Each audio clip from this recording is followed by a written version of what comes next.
नमस्कार, मैं हूं सुधीर चौधरी और ब्लैक एंड व्हाइट में आपका स्वागत है। आज दिल्ली के नतीजों से 12 घंटे पहले हम आपको सबसे बड़ा विश्लेषण दिखाएंगे। कल दिल्ली ये बता देगी कि उसके दिल में केजरीवाल बसे हुए हैं या अब उसके दिल में बीजेपी का चुनाव चिन्ह कमल खिलने लगा है।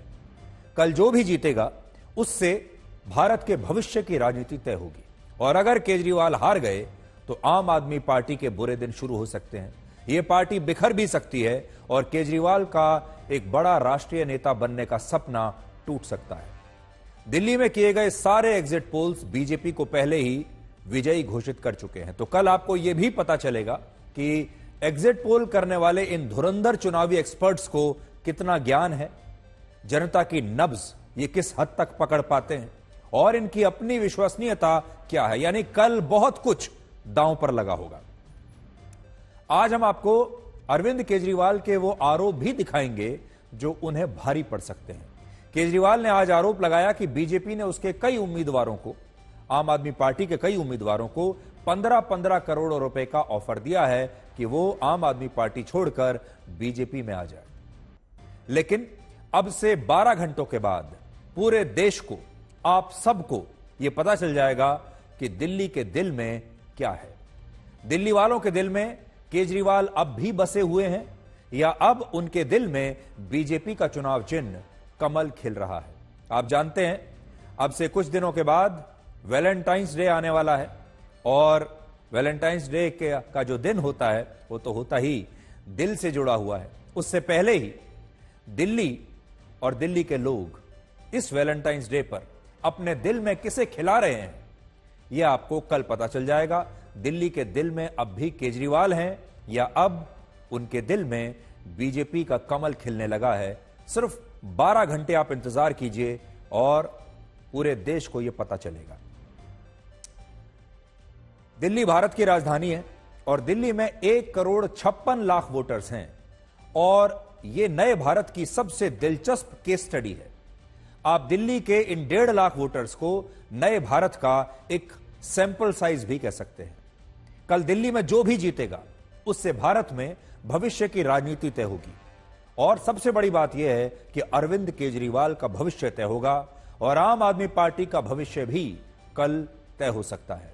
यानी केजरीवाल और आम आदमी पार्टी के लिए इन चुनावों में खोने के लिए बहुत कुछ नहीं बल्कि सब कुछ है।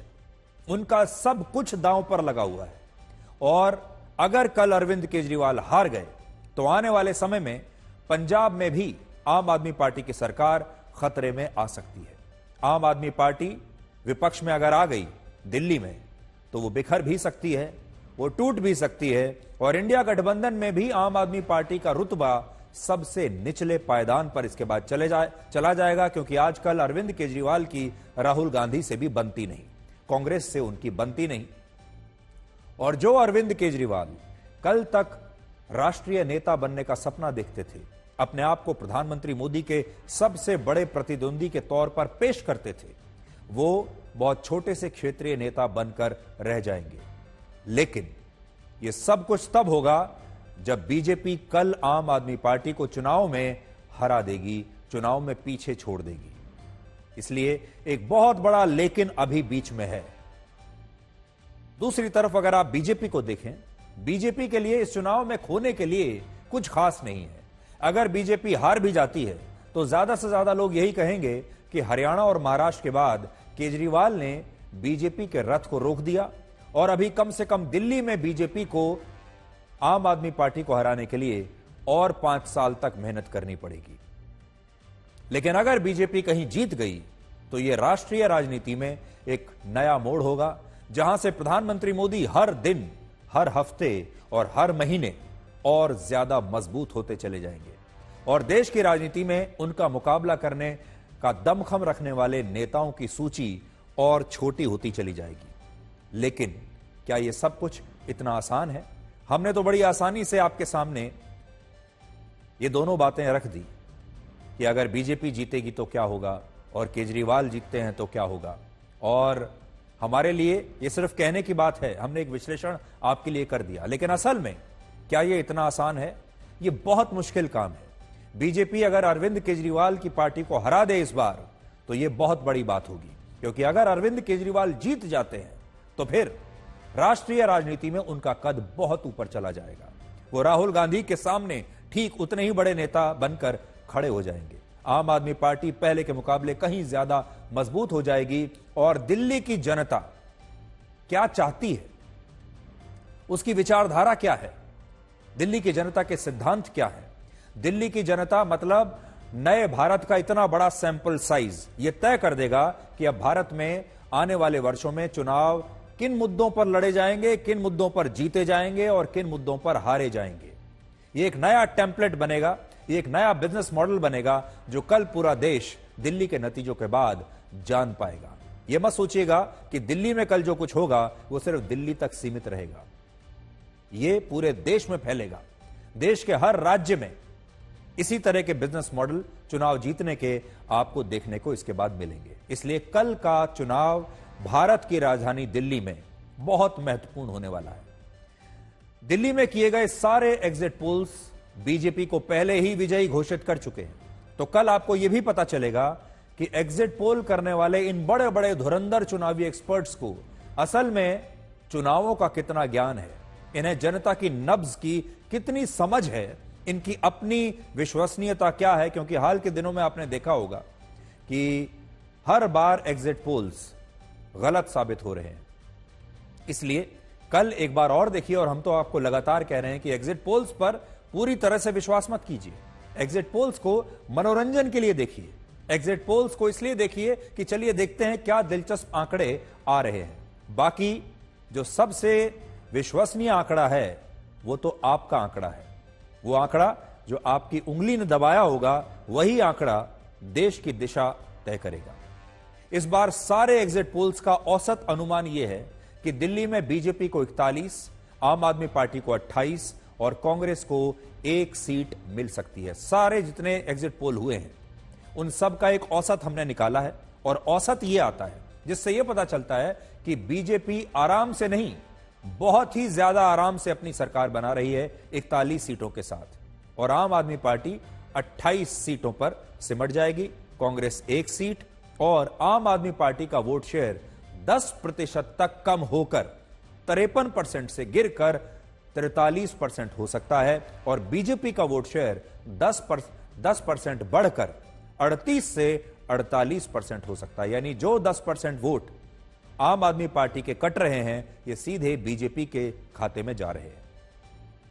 लेकिन ये तो एग्जिट पोल है, इसलिए आज फिर हम आपको ये कह रहे हैं कि एग्जिट पोल्स को देख लीजिए, मनोरंजन कर लीजिए, लेकिन असली चीज तो आपको कल ही देखने को मिलेगी। लेकिन कल आने वाले नतीजों से ठीक कुछ घंटे पहले, या कह लीजिए 1 दिन पहले, अरविंद केजरीवाल ने एक ऐसा इल्जाम लगा दिया जो उन्हें बहुत भारी पड़ सकता है। चुनाव के नतीजे आने से 1 दिन पहले अरविंद केजरीवाल ने बीजेपी पर आम आदमी पार्टी के उम्मीदवारों को 15-15 करोड़ रुपए में खरीदने का आरोप लगाया है, और उन्हें यह लगा कि इन आरोपों पर दिल्ली में ऑपरेशन लोटस को लेकर खूब राजनीति शुरू हो जाएगी। वो चुनावी नतीजे आने से 1 दिन पहले ही एक जबरदस्त माहौल बना देंगे, बीजेपी बैकफुट पर आ जाएगी, विपक्षी जो नेता हैं बाकी पार्टियों के भी, वो भी बीजेपी पर टूट पड़ेंगे और कहेंगे कि देखिए बीजेपी बेईमानी से और भ्रष्टाचार से दिल्ली में ऑपरेशन लोटस चला रही है और आम आदमी पार्टी को तोड़ने की कोशिश कर रही है, और बीजेपी क्योंकि हार रही है इसलिए यह सब हो रहा है। सोचा तो यही था अरविंद केजरीवाल ने, और अभी तक की हमारी जो 7 दशकों की राजनीति है भारत में, उसके हिसाब से यह फॉर्मूला ठीक भी है। अभी तक आपने यह देखा होगा हमारे देश में कि नेता आते हैं, वो कोई भी वादा करते हैं, वो कोई भी दावा करते हैं, वो कोई भी आरोप लगाते हैं, लोग उन्हें मान लेते हैं और उन्हें कुछ भी साबित करने की जरूरत नहीं पड़ती। ना उन्हें आरोप साबित करने की आवश्यकता पड़ती है और ना वादा पूरा करने की जरूरत पड़ती है। नेताओं के लिए सब माफ है, कुछ भी कह सकते हैं। लेकिन आज एंटी करप्शन ब्यूरो की टीम अरविंद केजरीवाल के घर पर पहुंच गई और अब उन्हें एक नोटिस दिया गया है जिसमें अरविंद केजरीवाल को अपने एक एक आरोप को साबित करना होगा, और अगर वो ऐसा नहीं कर पाएंगे तो उनके खिलाफ कानूनी कार्रवाई की जा सकती है। ये राजनीति में एक नई तरह की खेल की शुरुआत हुई है आज। तो पहले आप विवाद समझ लीजिए, क्योंकि ये बड़ा दिलचस्प विवाद है और आज जो कुछ हुआ है दिल्ली में, ये शायद इस देश ने इससे पहले कभी नहीं देखा। तो ये पूरा विवाद अरविंद केजरीवाल के उस दावे से शुरू हुआ, उस आरोप से, उस इल्जाम से शुरू हुआ जिसमें उन्होंने बीजेपी का नाम लिए बिना यह आरोप लगाए कि उनके 16 उम्मीदवारों को फोन करके यह कहा गया कि अगर वो आम आदमी पार्टी को छोड़कर बीजेपी में आ जाएंगे तो उन्हें दिल्ली में नई सरकार में मंत्री बना दिया जाएगा और साथ ही 15-15 करोड़ रुपए भी दिए जाएंगे। अरविंद केजरीवाल ने यह पोस्ट सोशल मीडिया पर कल रात 8:57 पर लिखी थी और आपको याद होगा कल के ब्लैक एंड व्हाइट में मैंने उनकी ये पोस्ट पढ़कर भी आपको सुनाई थी। संयोग की बात यह है कि इस पोस्ट के सिर्फ 9 मिनट के बाद दिल्ली सरकार में मंत्री और सुल्तानपुर माजरा से आम आदमी पार्टी के उम्मीदवार मुकेश अहलावत ने एक मोबाइल फोन नंबर का स्क्रीनशॉट शेयर करके यह आरोप लगाया कि इस नंबर से उन्हें फोन आया और फोन करने वाले व्यक्ति ने उन्हें 15 करोड़ रुपए लेकर बीजेपी में शामिल होने का ऑफर दिया। अब नोट करने वाली बात यह है कि उनको यह फोन दोपहर 12:09 पर आया था। कल दोपहर 12:09 पर मुकेश अहलावत को यह फोन आया था जिसमें उनका दावा है कि उनसे कहा गया कि 15 करोड़ रुपए ले लो और बीजेपी में आ जाओ। 12:09 दोपहर में, इसे आप याद रखिएगा। लेकिन मुकेश अहलावत ने इसकी जानकारी सार्वजनिक रूप से 9 घंटे के बाद रात 9:06 पर पूरी दुनिया को दी, जब इससे सिर्फ 9 मिनट पहले केजरीवाल ने बीजेपी पर उनके 16 उम्मीदवारों की खरीद फरोख्त के आरोप लगाए। इसके कुछ ही मिनटों के बाद मुकेश अहलावत ने भी यह जानकारी सार्वजनिक कर दी और यह नंबर उन्होंने शेयर किया कि मुझे इस नंबर से फोन आया है। हो सकता है कि मुकेश अहलावत की अरविंद केजरीवाल से पहले बात हुई हो और इसके बाद ही उन्होंने सोशल मीडिया पर यह पोस्ट लिखा हो, और जाहिर है क्योंकि ये दोनों एक ही पार्टी के हैं और अहलावत साहब के नेता हैं अरविंद केजरीवाल, तो उनकी बात तो जरूर हुई होगी। उन्होंने सोच समझकर एक रणनीति बनाई होगी कि पहले अरविंद केजरीवाल एक सोशल मीडिया पर लिखेंगे, ये आरोप लगाएंगे और उनके कुछ मिनटों के बाद मुकेश अहलावत भी सोशल मीडिया पर यह लिख देंगे। लेकिन क्या आपको पता है कि जब हमने इसी नंबर पर फोन किया, कौन सा नंबर?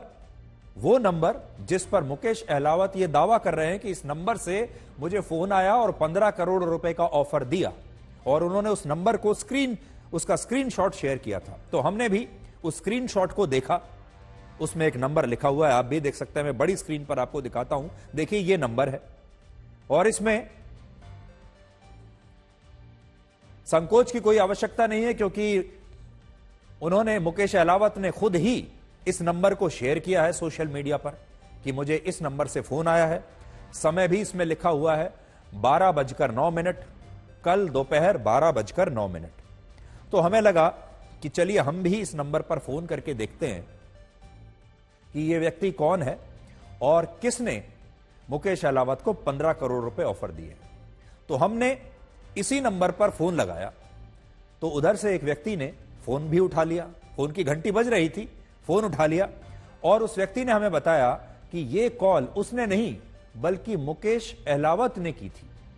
मुकेश अहलावत के मोबाइल फोन से इस नंबर पर पहले 2 मिस्ड कॉल आई थी और ये दोनों कॉल्स व्हाट्सएप पर की गई थी, और इसी के बाद इस व्यक्ति ने मुकेश अहलावत को कॉल बैक किया। यानी पहले मुकेश अहलावत ने इन्हें 2 बार फोन किया, मिस्ड कॉल दी, और फिर इस व्यक्ति ने मुकेश अहलावत के फोन पर रिटर्न कॉल किया, और दोनों के बीच इस तरह की कोई बातचीत नहीं हुई जिसका जिक्र मुकेश अहलावत ने सोशल मीडिया पर किया है। जब हम इस व्यक्ति से बात कर रहे थे तो हमने उस पूरी बातचीत को रिकॉर्ड कर लिया। अब आप खुद सुनिए कि इस व्यक्ति ने हमें फोन पर क्या बताया और क्यों अरविंद केजरीवाल के इन आरोपों को लेकर अब एक शक पैदा होता है। तो इस व्यक्ति को जो हमने फोन किया है, अब वो पूरी बातचीत आप सुनिए। जो एक आम आदमी पार्टी विधायक सुनो सुनो सुनो सुनो सुनो जी सुबह मेरी उनसे बात हुई थी, वो हमारे विधायक हैं। ठीक है, मैं सुल्तानपुर माजरा गांव का रहने वाला हूँ। और अभी 2-4 और लोगों की इधर उधर की कॉल आई थी और उसकी 2 मिस कॉल आई थी। मैं आपको उसका स्क्रीनशॉट भेज रहा हूँ, उसकी मिस कॉल का। ठीक है, मुझे आप आज तक के नाम से वो करो, हेलो करो जी। मैंने फोन उठाया नहीं, मिस कॉल का स्क्रीनशॉट भेजता हूँ अभी। ठीक है। इस व्यक्ति ने हमें यह भी कहा कि वो हमें वो सारे स्क्रीनशॉट भेजेगा जिसमें यह साबित होगा कि मुकेश अहलावत के मोबाइल फोन नंबर से ही उसे पहले 2 मिस्ड कॉल आई थी। लेकिन अब तक इस व्यक्ति ने हमें ये स्क्रीनशॉट भेजे नहीं और अब उसके बाद से ये फोन नंबर बंद है, स्विच्ड ऑफ है। इसलिए हमसे बातचीत में उसने जो भी बात कही उन पर भी पूरी तरह से विश्वास करना शायद सही नहीं होगा, क्योंकि जो बात शक पैदा करती है वो ये कि इस व्यक्ति ने इसके बाद अपना मोबाइल फोन नंबर बंद कर लिया। क्यों किया? अपनी मर्जी से किया है या फिर इस व्यक्ति से किसी ने कहा है कि अब आप अपना फोन नंबर बंद कर दीजिए? ये कहना बड़ा मुश्किल है। और किसने कहा होगा कि अब आप फोन अपना बंद कर दीजिए, ये भी आप अंदाजा लगा सकते हैं। तो आज अरविंद केजरीवाल ने अपनी पार्टी के सभी 70 उम्मीदवारों की एक बैठक बुलाई, जिसमें कुछ और नेताओं ने यह दावा किया कि बीजेपी ने ऑपरेशन लोटस के लिए उनसे संपर्क किया है। दिलचस्प बात यह है कि सुबह 11:30 बजे जब यह बैठक हुई तब तक आम आदमी पार्टी लगातार यह कह रही थी कि पुलिस को इस खरीद फरोख्त की जांच करनी चाहिए और हमारी सुरक्षा एजेंसियां आखिर बैठे बैठे कर क्या रही हैं। हमें हमारे विधायकों को, हमारे उम्मीदवारों को, हमारे नेताओं को तोड़ने की कोशिश की जा रही है और पुलिस कुछ नहीं कर रही, सुरक्षा एजेंसियां कुछ नहीं कर रही। लेकिन इसके थोड़ी ही देर के बाद जब एंटी करप्शन ब्यूरो की टीम अरविंद केजरीवाल के घर पर पहुंच गई और केजरीवाल का बयान दर्ज करने की उन्होंने कोशिश की, तो आम आदमी पार्टी यह कहने लगी कि यह जांच इस तरह से कैसे हो सकती है और एंटी करप्शन ब्यूरो की टीम बिना नोटिस के अरविंद केजरीवाल के घर पर आई कैसे। अब एसीबी का कहना है कि इस मामले में केजरीवाल आरोपी नहीं है बल्कि शिकायतकर्ता है और किसी भी शिकायतकर्ता का बयान दर्ज करने के लिए उसे नोटिस देने की आवश्यकता नहीं होती। शिकायतकर्ता तो खुद कहता है कि मैं अपना बयान देना चाहता हूं ताकि पुलिस अपनी जांच पूरी करके अपराधी को पकड़ सके। और आज अरविंद केजरीवाल को भी बिल्कुल यही करना चाहिए था। हम आपसे आज पूछते हैं, अगर आप किसी के खिलाफ शिकायत करना चाहते हैं और आप पुलिस के थाने में जाते हैं और कहते हैं कि मैं इस व्यक्ति के खिलाफ शिकायत दर्ज कराना चाहता हूं और पुलिस आपका बयान उसके लिए दर्ज करती है या आपकी शिकायत के लिए आपसे बात करती है, तो आप बात नहीं करेंगे। आप तो चाहेंगे कि पुलिस जल्दी से जल्दी आपका बयान दर्ज करे। और अगर पुलिस आपके घर आके आपका बयान दर्ज करती है तो और भी अच्छी बात है। आम आदमी को तो इतनी भी सुविधा पुलिस कभी देती नहीं। अगर आप शिकायत करने के लिए जाएंगे तो पुलिस आपके घर आकर शिकायत दर्ज नहीं करेगी, आपसे कहेगी कि आप थाने आइए, हमसे पहले समय लीजिए, थाने आइए, इंतजार कीजिए 2-4 घंटे और उसके बाद फिर आपकी शिकायत दर्ज की जाएगी बड़ी मुश्किल से। लेकिन केजरीवाल साहब को तो घर बैठे बैठे यह विकल्प मिल रहा है और एसीबी की टीम उनके घर ही चली गई कि आप हमें बताइए, हमें पूरी जानकारी दीजिए, बताइए वो कौन लोग हैं, उनके फोन नंबर आपके पास होंगे, आपके पास कुछ और सबूत होंगे, हमें वो सबूत दीजिए और हम तुरंत ये शिकायत दर्ज करते हैं और इस पर कार्रवाई करेंगे। लेकिन अरविंद केजरीवाल ये चाहते ही नहीं। आम आदमी पार्टी भी ये कह रही है कि एसीबी वाले हमारे नेता के घर पर कैसे आ गए। केजरीवाल के विरोध के बाद एंटी करप्शन ब्यूरो की टीम ने उन्हें एक नोटिस तो दे दिया, लेकिन वो केजरीवाल का बयान अब भी दर्ज नहीं कर पाए। इस नोटिस में एंटी करप्शन ब्यूरो ने अरविंद केजरीवाल से 5 सवाल पूछे। पहला, उम्मीदवारों की खरीद फरोख्त वाला पोस्ट किसने लिखा था। उन्होंने यह पूछा है कि ये जो सोशल मीडिया पर अरविंद केजरीवाल ने पोस्ट लिखा है, क्या ये उन्होंने ही लिखा है या उनके नाम से किसी ने जाली पोस्ट तो नहीं कर दिया है। तो उन्हें यह बताना चाहिए कि यह पोस्ट किसने लिखा है, क्या उन्होंने खुद लिखा है या किसी और ने लिखा है, जिससे यह कंफर्म हो जाएगा कि भाई अरविंद केजरीवाल साहब ने ही पूरे होशो हवास में ये पोस्ट लिखा है और ये आरोप लगाया है। तो पहला तो ये कि यह पोस्ट उन्होंने ही लिखा है या किसी और ने। दूसरा, उन 16 उम्मीदवारों के नाम क्या हैं जिन्हें खरीद फरोख्त के लिए इस तरह के कॉल आए हैं। तीसरा, जिन मोबाइल फोन से ये कॉल किए गए उन सारे मोबाइल फोन नंबर्स की जानकारी किसके पास है और उनके नंबर्स और सारी जानकारी हमें दीजिए कि ये फोन कहां से आए हैं।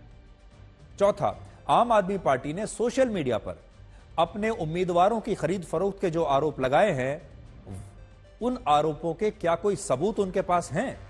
और पांचवां, ऐसे नेताओं के खिलाफ कानूनी कार्रवाई क्यों ना की जाए जो बिना सबूतों के इस तरह के आरोप लगा रहे हैं।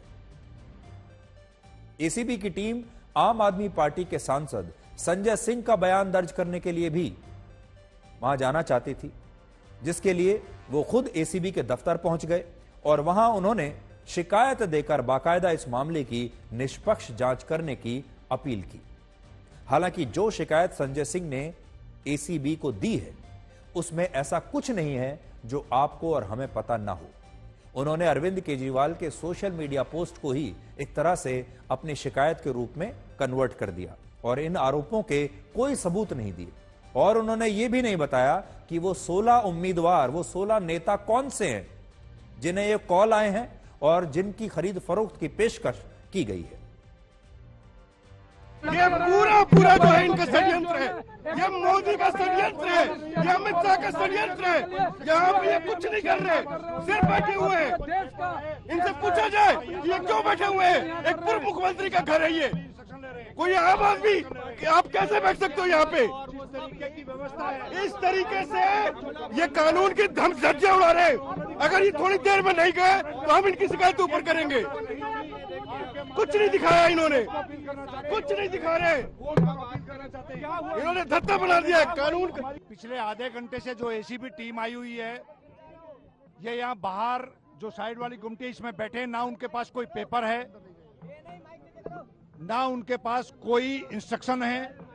वो लगातार किसी से फोन पे बात कर रहे हैं और उनके पास हमने जब ये कहा कि कोई नोटिस हो, कोई आपके पास इन्वेस्टिगेशन कार्रवाई करने के लिए कोई ऑथराइजेशन हो, कुछ भी उनके पास नहीं है। किसी से फोन पे बात कर रहे हैं, ना उनके पास कोई डॉक्यूमेंट है। दूसरी तरफ हम लोग ऑलरेडी एसीबी के अंदर कंप्लेंट देने के लिए संजय सिंह जी जा चुके हैं। संजय सिंह जी वहां बैठे, इनको ये मालूम नहीं है कि इन्हीं के ऑफिस के अंदर जो कंप्लेंट है वो ऑलरेडी रिसीव हो चुकी है। और दूसरी तरफ ये लोग किसकी इंस्ट्रक्शन पे काम कर रहे हैं, यहाँ पर बैठे हुए हैं, कोई टेलीफोन पे ऊपर से बात कर रहे हैं। इनके पास अभी तक कोई इस तरह की ये कुल मिला के पॉलिटिकल ड्रामा बनाने के लिए भारतीय जनता पार्टी की एक साजिश है, जिसका पर्दाफाश अभी थोड़ी देर में हो जाएगा। ये भाजपा की हार की बौखलाहट दिख रही है आपको। ये फड़फड़ाता हुआ दिया एक बार फिर से अरविंद केजरीवाल जी पे किसी तरह ट्रबल करना चाहता है उनको हारने से पहले। ये कल के नतीजे दिखा रहे हैं आपको। एसीबी की टीम के पास ना कोई लीगल नोटिस है, ना उनके पास कोई स्टैंप है, जहां तक मेरी जानकारी है कोई कागजात नहीं है उनके पास। यहाँ बैठे हैं संजय सिंह जी, वो एसीबी के दफ्तर में है, हमारी शिकायत लेकर गए हैं वो वहां पर कि कहां से कॉल आ रहा है। तो यहाँ ये नौटंकी क्यों मचा रहे हैं? उनको एसीबी के दफ्तर में होना चाहिए, हमारी शिकायत लेनी चाहिए। गाली गलौज पार्टी पैसे के दम पे, गुंडागिरी के दम पे चुनाव लड़ने की कोशिश करती रही, हम सब जानते हैं। और आज भी गाली गलौज पार्टी जिस तरह की हरकत कर रही है, आपसे भी छिपा नहीं है किस तरह की हरकत कर रहे हैं। ये तो अब कल के बाद उनका सारा खत्म हो जाएगा। अब आप ये देखिए कि जब राजनीतिक मामलों की जांच सिर्फ 5 मिनट में शुरू हो सकती है, तो आम आदमी के मामलों में जांच करते वक्त पुलिस को क्या हो जाता है। जब इस देश की आम जनता, आप में से बहुत सारे लोग पुलिस के पास जाते हैं कोई शिकायत दर्ज करने के लिए, तब पुलिस स्लो मोशन में काम करती है। तब आपसे कहती है कल आना, परसों आना, अभी हमारे पास फुर्सत नहीं है। फिर आपको कई घंटों तक थानों में बैठा कर रखा जाता है और फिर कहीं जाके आपकी जांच शुरू होती है, शिकायत दर्ज की जाती है। लेकिन इस मामले में सब कुछ चुटकी बजाते 5 मिनट में शुरू हो गया। इस मामले में बीजेपी ने दिल्ली के उपराज्यपाल वीके सक्सेना से अरविंद केजरीवाल के आरोपों की जांच कराने के लिए कहा, जिसके बाद उन्होंने तत्काल तुरंत 5 मिनट में यह पूरा मामला एंटी करप्शन ब्यूरो को सौंप दिया और एंटी करप्शन ब्यूरो की टीम ऐसा लगता है कि सिर्फ आदेश का इंतजार कर रही थी और आदेश मिलते ही 15 मिनट में वो अरविंद केजरीवाल के घर पर भी जांच के लिए पहुंच गई। अब जरा सोचिए, क्या पुलिस और सुरक्षा एजेंसियां आम लोगों के मामलों की जांच करने में भी कभी इतनी तेजी और फुर्ती दिखाती हैं? पिछले साल दिल्ली पुलिस ने किडनैपिंग के एक मामले में सिर्फ एफआईआर दर्ज करने में ही 6 महीने लगा दिए थे। और आप सब जानते हैं कि आम लोग जब अपनी शिकायतें लेकर सरकार और पुलिस के पास जाते हैं तो उनके मामलों की जांच किस प्रकार से होती है और उसमें कितना वक्त लगता है, स्लो मोशन में चली जाती हैं सारी चीज। लेकिन एक बात और भी है, अगर अरविंद केजरीवाल सच्चे हैं, अगर आम आदमी पार्टी के ये आरोप बिल्कुल सच्चे हैं, यहां हम आपकी बात कर रहे हैं, जब आप शिकायतकर्ता होते हैं तो आपके आरोप सच्चे होते हैं, आपके साथ वाकई नाइंसाफी होती है और आप जाते हैं पुलिस के पास, और जब पुलिस आपसे जानकारी मांगती है तो आप सारी जानकारी देते हैं। जो जानकारी पुलिस नहीं भी मांगती वो जानकारी भी आप देते हैं। पुलिस को बार बार बताते हैं कि देखिए हमारे पास ये जानकारी भी है, ये भी है, ये भी है। लगातार आप पुलिस के पीछे रहते हैं और कहते हैं कि हमारी शिकायत पर जल्दी से एक्शन लीजिए। पुलिस पूछती है किस पर शक है, तो आप एक पूरी लिस्ट बनाकर देते हैं लोगों को कि हमें इस व्यक्ति पर शक है। जितनी भी जानकारी है सब खोल कर रख देते हैं आप पुलिस के सामने। लेकिन इस मामले में तो उल्टा ही हो रहा है। जो लोग शिकायत कर रहे हैं वो पुलिस से मिलना ही नहीं चाहते। जो लोग शिकायत करता हैं, जो कह रहे हैं कि हमारे साथ ठीक नहीं हो रहा, वो ना तो कोई सबूत देना चाहते हैं, ना पुलिस से मिलना चाहते हैं, ना शिकायत देना चाहते हैं, ना नंबर बताना चाहते हैं कि नंबर किस नंबर से फोन आए हैं। अगर आपको किसी नंबर से कोई धमकी देता है तो आप तुरंत नंबर शेयर करेंगे या नहीं? इसलिए अब आप ये देखिए कि ये पहली बार नहीं है जब अरविंद केजरीवाल ने बीजेपी पर अपने विधायकों की खरीद फरोख्त के आरोप लगाए हैं और ये आरोप लगाए हैं कि बीजेपी आम आदमी पार्टी को तोड़ने की कोशिश कर रही है। आज मैं कुछ उनके पुराने सोशल मीडिया के पोस्ट लेकर आया हूं जो आपको बताता हूं। वर्ष 2020 से लेकर अब तक 5 साल में आम आदमी पार्टी और अरविंद केजरीवाल कम से कम 9 बार ऐसे आरोप लगा चुके हैं, लेकिन इनमें से एक बार भी उन्होंने इन आरोपों को साबित नहीं किया है, या कह लीजिए साबित नहीं कर पाए हैं। यह आरोप, यह कहानी बड़ी पुरानी है, ये जो स्क्रिप्ट है ये बड़ी पुरानी है। अब मैं आपको बताता हूं, देखिए। पिछले साल 27 जनवरी 2024 को अरविंद केजरीवाल ने दावा किया था कि बीजेपी ने उनके 7 विधायकों को 25 करोड़ रुपए लेकर आम आदमी पार्टी छोड़ने का ऑफर दिया है। ये आप देख लीजिए, आपके सामने है, बड़ी स्क्रीन पर मैं आपको दिखाता हूं। हो सकता है कि आप भूल गए होंगे, देखिए जरा। और इसके नीचे जो डेट आ रही है उसको आप ध्यान से देखिए। यह है 27 जनवरी 2024 सुबह 10:02 पर उन्होंने ट्वीट किया है और कहा है कि बीजेपी हमारे एमएलए से संपर्क कर रही है और वो हमारे एमएलए को तोड़ना चाहती है। पैसे ऑफर किए हैं, आप चाहें तो देख सकते हैं। और इसमें लिखा है कि इसके बाद दिल्ली में आम आदमी पार्टी की सरकार गिरा देंगे। बीजेपी कह रही है आप भी आ जाओ और 25 करोड़ रुपए आपको देंगे और बीजेपी के टिकट से आपको चुनाव लड़वा देंगे, ऐसा उन्होंने लिखा है। यह पिछले साल की बात है, जनवरी की। अब देखिए, इसके बाद अप्रैल 2024 में, 2023 में, अगस्त 2022 में और सितंबर 2022 में भी अरविंद केजरीवाल बिल्कुल यही आरोप लगा चुके हैं। और दिलचस्प बात यह है कि हर बार केजरीवाल के आरोप एक जैसे ही होते हैं और हर बार वो इन आरोपों को साबित करने के लिए कभी कोई सबूत नहीं देते। जरा पढ़कर मैं आपको बताता हूं कि अरविंद केजरीवाल कब कब इस तरह के इल्जाम लगा चुके हैं। अब मैं आपको पढ़कर सुना रहा हूं 25 अगस्त 2022 को उन्होंने क्या लिखा था। दिल्ली सरकार गिराने के लिए इन्होंने 800 करोड़ रुपए रखे हैं, प्रति एमएलए 20 करोड़, 40 एमएलए तोड़ना चाहते हैं। देश जानना चाहता है ये 800 करोड़ किसके हैं, कहां रखे हैं। हमारा कोई एमएलए नहीं टूट रहा, सरकार स्थिर है, दिल्ली में चल रहे सभी अच्छे काम जारी रहेंगे। ये 2022 में, तब इन्होंने रेट बताया था 20 करोड़ का। आज कह रहे हैं कि 15 करोड़ दे रही है बीजेपी उस समय कह रहे थे कि 20 करोड़ रुपए बीजेपी दे रही है और 800 करोड़ रुपए बीजेपी ने ऐसे ही रखे हुए हैं अलग से सरकार गिराने के लिए। फिर देखिए, अब मैं पढ़ रहा हूं 14 सितंबर 2022, यानी अगस्त का आपने देख लिया। ये इन्होंने आरोप लगाया था अगस्त में, और फिर अगले ही महीने फिर 2022 में आरोप लगाया। फिर क्या कह रहे हैं, एमएलए खरीदने के लिए हजारों करोड़ कहां से आए? यह सरकारी पैसा है जिसे साइफन ऑफ किया जा रहा है, जिसकी वजह से महंगाई बढ़ रही है। ये हर स्टेट में ऑपरेशन लोटस चला रहे हैं, पंजाब में भी कोशिश की। यह बात उन्होंने तब कही थी जब 8 कांग्रेस के विधायक गोवा में बीजेपी में शामिल हो गए थे। अब देखिए अगला आरोप, यह तो 2022 की बात हो गई। फिर देखिए जनवरी 27, 2024, जिसके बारे में मैं आपको बता चुका हूं, तब इन्होंने यह कहा कि हमारे एमएलए को 25-25 करोड़ रुपए देकर तोड़ने की कोशिश हो रही है। और यह मैंने आपको पढ़कर सुना दिया। और अब देखिए फरवरी 6, 2025, जिसमें अब ये कह रहे हैं कि अब 15-15 करोड़ रुपए दे रहे हैं। तो उनका रेट बदलता रहता है, कभी 15 करोड़, कभी 20 करोड़, कभी 25 करोड़। हर बार एक जैसी स्क्रिप्ट है, एक जैसे आरोप हैं, और साबित करने की कोई जरूरत नहीं है, ना कभी उन्होंने कोई सबूत दिया। तो उनका जो भी स्क्रिप्ट राइटर है, कुछ तो नयापन लेकर आते, कुछ तो नई चीज लेकर आते।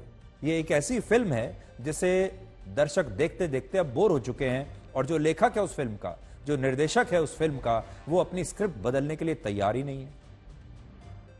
राजनीति में इस तरह के आरोपों को हिट एंड रन आरोप कहा जाता है, जिसमें नेता पहले कुछ भी आरोप लगा देते हैं और फिर आरोपों को लगाकर भाग जाते हैं, यानी उन्हें साबित कभी नहीं करते। कुछ भी आरोप लगा दिया, साबित कभी नहीं करेंगे। और अरविंद केजरीवाल और उनकी पार्टी इस तरह के आरोप दिल्ली में 9 बार, पंजाब में 2 बार और उत्तराखंड में 1 बार पहले भी लगा चुकी हैं। यानी उनकी सरकारें जहां भी वो चुनाव लड़ रहे हैं, जहां पर भी उनके उम्मीदवार रहते हैं, हर जगह वो यही आरोप लगाते हैं कि उन्हें तोड़ने की कोशिश हो रही है।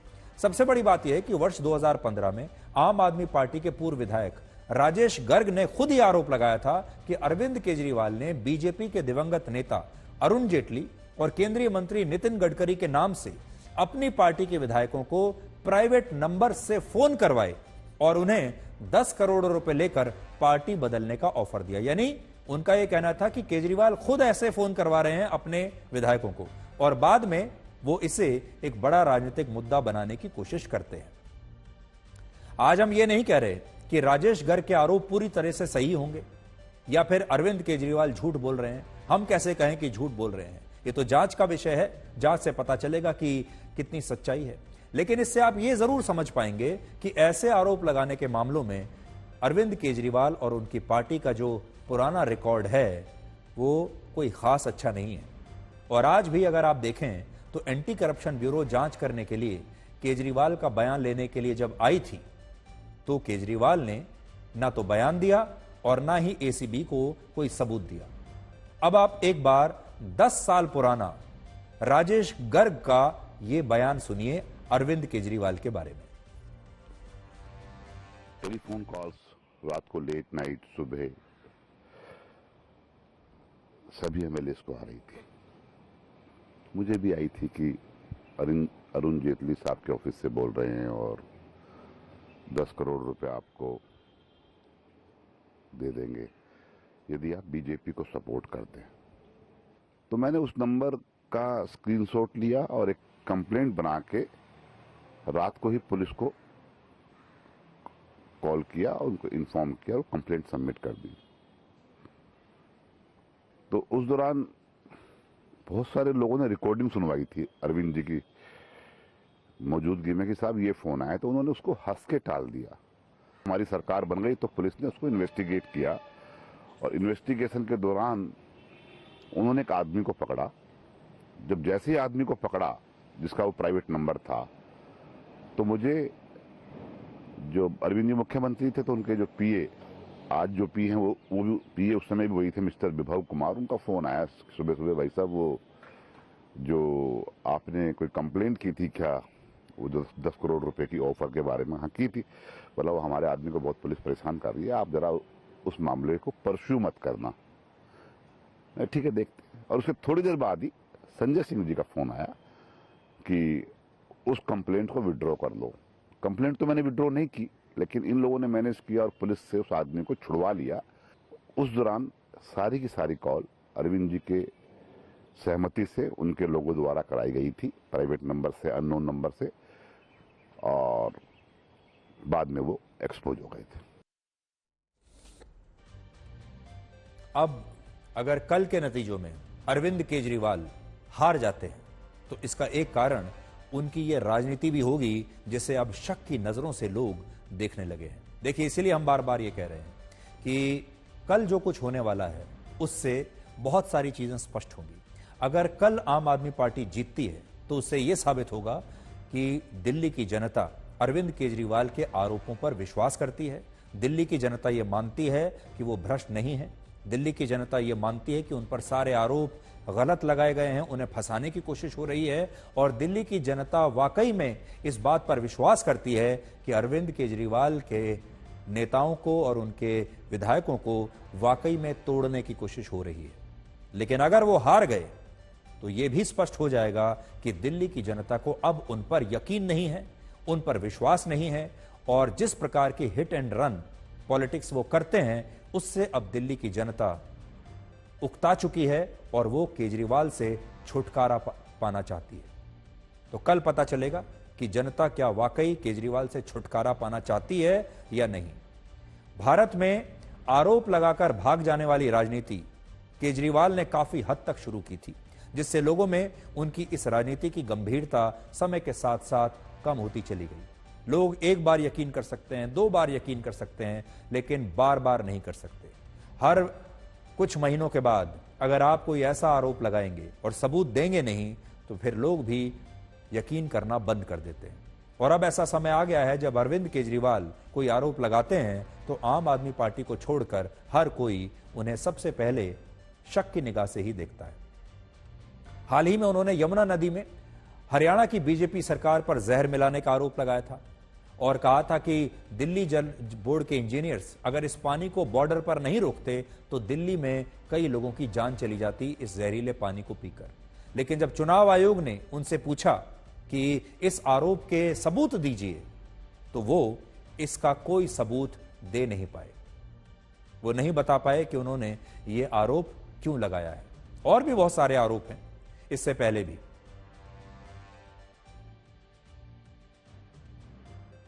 कौन से विधायक को फोन जा रहा है, अभी को पता है कौन विधायक होगा? टेक्निकली देखें तो भले तनख्वाह में वो लोग विधायक हों, अभी तो 1-2 दिन में असेंबली डिसॉल्व हो जाएगी, कल पता चलेगा कौन विधायक आया है। तो अगर किसी पार्टी को पैसा देना भी है, और मैं ये नहीं कह रहा हूं कि बीजेपी नहीं देती, बिल्कुल देती है, हमारे विधायक भी खरीदे और पार्टी में भी गड़बड़ किया उन्होंने, लेकिन वो किसको फोन करेंगे पता तो चले, फिर फोन करने की जरूरत है क्या? अब जैसे ये कह रहे हैं कि हमारी 55 सीटें आ रही हैं, केजरीवाल जी ने कहा, तो 15 विधायक ले भी लेंगे तो क्या होगा? आप तो 40 में फिर भी सरकार बनाओगे, तो किस बात की चिंता है? अरे कुछ तो तर्क से बात करो यार, और इतने क्यों घबराए हो? ये नहीं मुझे समझ में आ रहा, घबराए क्यों इतने? आम आदमी पार्टी का तो यही काम है। देखिए, भाजपा और आम आदमी पार्टी दोनों एक दूसरे से मिलकर खेल रहे हैं। एक्चुअल में क्या है, देश के अंदर इनको लगता है डर राहुल गांधी से, और ये लड़ाई इस तरह से रखना चाहते हैं कि राहुल गांधी आउट रहे। जो चाहे सो बोल दे, मैं भी कह सकता हूँ। मैं कह सकता हूँ कि अरविंद केजरीवाल ने मुझे फ़ोन किया और कहा कि दलित वोट कैसे संभलेगा, वो खिसक रहा है, और यह भी कहा उन्होंने कि मैं राज्यसभा भेज दूंगा, दलित वोट को हमारे तरफ लौटाइए। अरे किस आधार पर 15 करोड़ रुपए ऑफर करेगा कोई भी?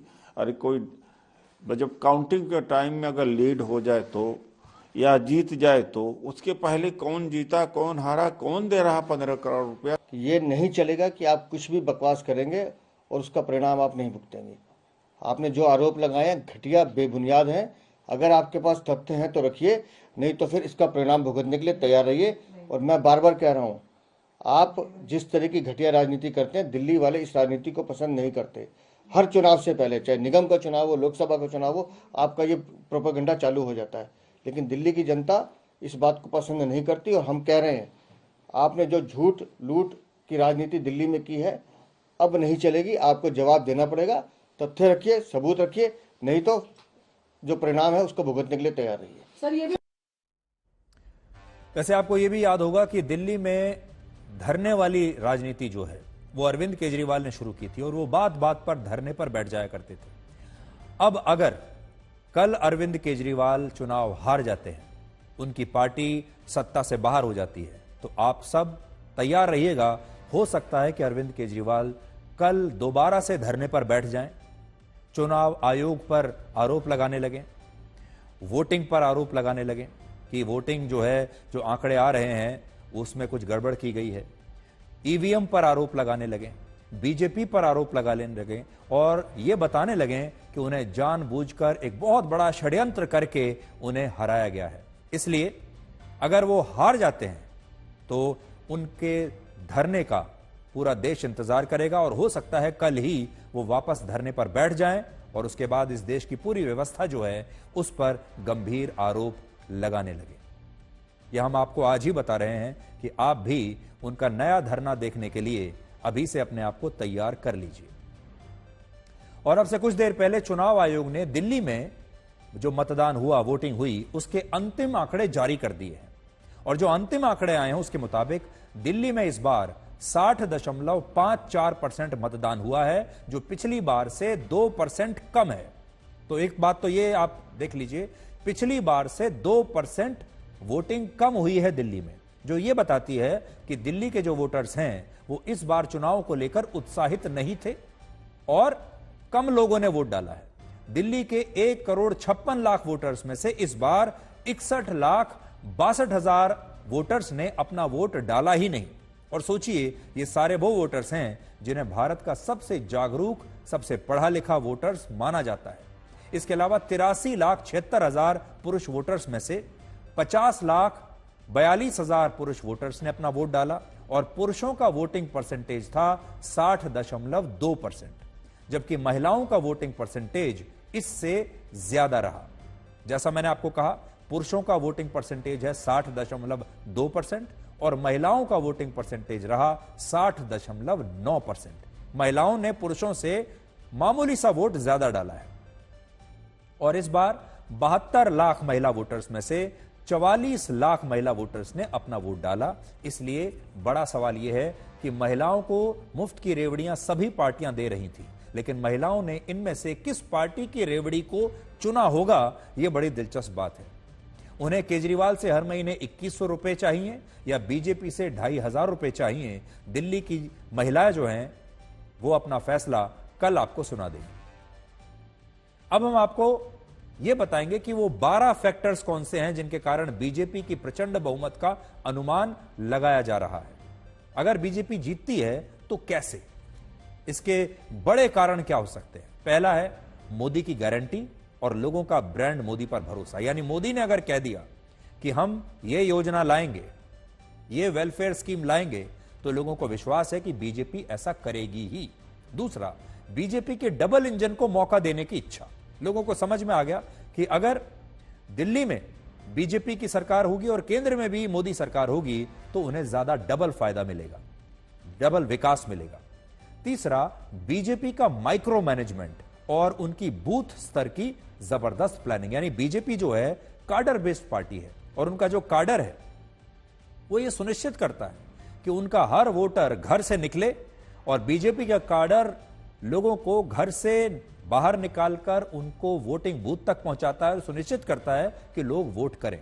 और काडर बेस्ड पार्टी होने की वजह से ये बीजेपी का एक बहुत बड़ा बीजेपी को फायदा मिलता है, क्योंकि ग्राउंड पर उनका जो बीजेपी का चुनाव प्रचार है इस बार इस काडर की वजह से बहुत ही आक्रामक रहा। तो ये आक्रामक जो उनका चुनाव प्रचार रहा इस बार बीजेपी का, जिसमें संघ का उनको बहुत जबरदस्त समर्थन मिला है। यह भी एक बहुत बड़ा फैक्टर इस बार बीजेपी के लिए पक्ष में जाएगा, क्योंकि संघ ने भी इस बार दिल्ली के चुनाव में बीजेपी की बहुत मदद की है। तो बीजेपी ने सभी वादों को पूरा करने की गारंटी दी।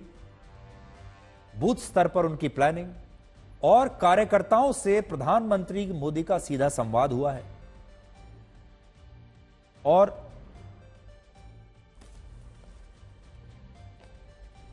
तो ये सारे कुछ ऐसे मुद्दे हैं जो बीजेपी को फायदा पहुंचाएंगे।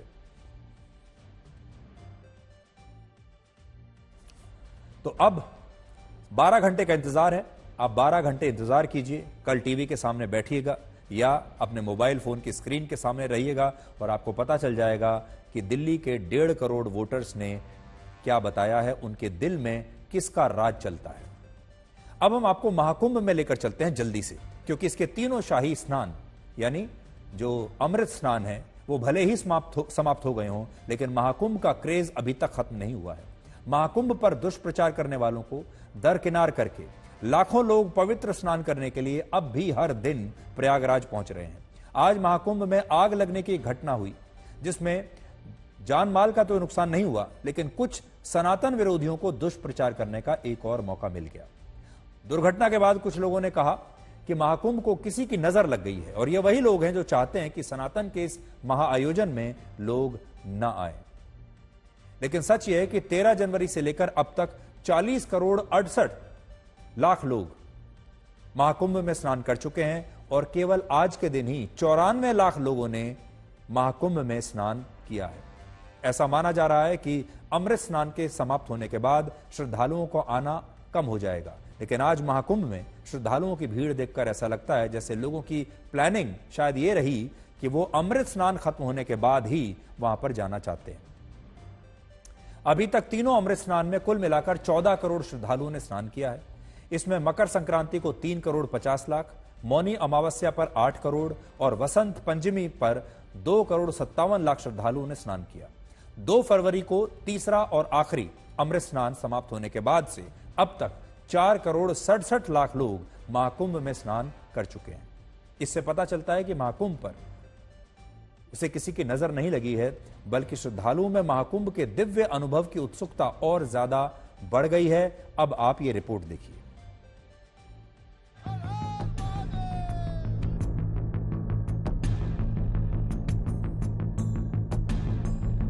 महाकुंभ में भले ही तीनों अमृत स्नान पूर्ण हो गए हों, लेकिन उसके बाद भी जो भक्तों का तांता है वो खत्म नहीं हो रहा है। चाहे दिन ऑफिस के हों, लेकिन भीड़ इतनी ज्यादा है कि सड़क छोड़िए, नाव में जाम लग गया है, जल में जाम लग गया है। और ये स्थिति उत्पन्न हुई है बोट क्लब के पास। आप तस्वीरों में देखें अगर, तो सामने जल पुलिस के आपको जवान नजर आ रहे हैं जो लोगों को समझा रहे हैं, क्योंकि एक नाव पर जितना मैं यहां से समझ पा रहा हूं लगभग 30 के ऊपर लोग जो हैं वो सवार हो गए हैं।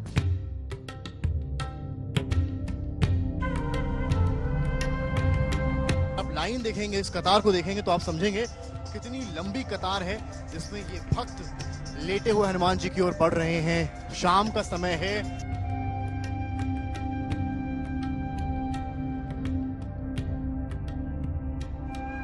जो कह रहे थे कि तस्वीरें बदल जाएंगी, लोग कम आएंगे, 3 अमृत स्नान होने के बाद भीड़ एक बार फिर से बढ़ने लगी है। जो परिवार ये सोच रहे थे कि हम अभी आएंगे, भीड़ कम मिलेगी, तो ऐसा नहीं होने वाला है। भीड़ तो मिलने वाली है, श्रद्धा पूरी होने वाली है, दर्शन होने वाले हैं, संगम की डुबकी होने वाली है, लेकिन वो जो भीड़ सामने आप देख रहे हैं वो भी मिलने वाली है।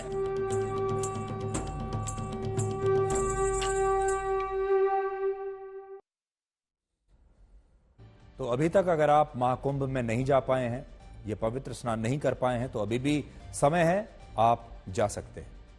तो आज के लिए ब्लैक एंड व्हाइट में इतना ही। अब आपसे हमारी अगली मुलाकात होगी कल रात 9 बजे, जब दिल्ली के चुनावी नतीजे आ चुके होंगे और कल रात 9 बजे हम आपके सामने दिल्ली के चुनावी नतीजों का सबसे विस्तृत और सबसे सटीक और सबसे सरल विश्लेषण करेंगे। तो कल रात 9 बजे अब आपसे हमारी अगली मुलाकात होगी। तब तक आप खुश रहिए, सुरक्षित रहिए, स्वस्थ रहिए। और तारीफ और खुशामद में फर्क सिर्फ इतना सा है कि तारीफ आदमी के काम की होती है और खुशामद काम के आदमी की होती है। नमस्कार।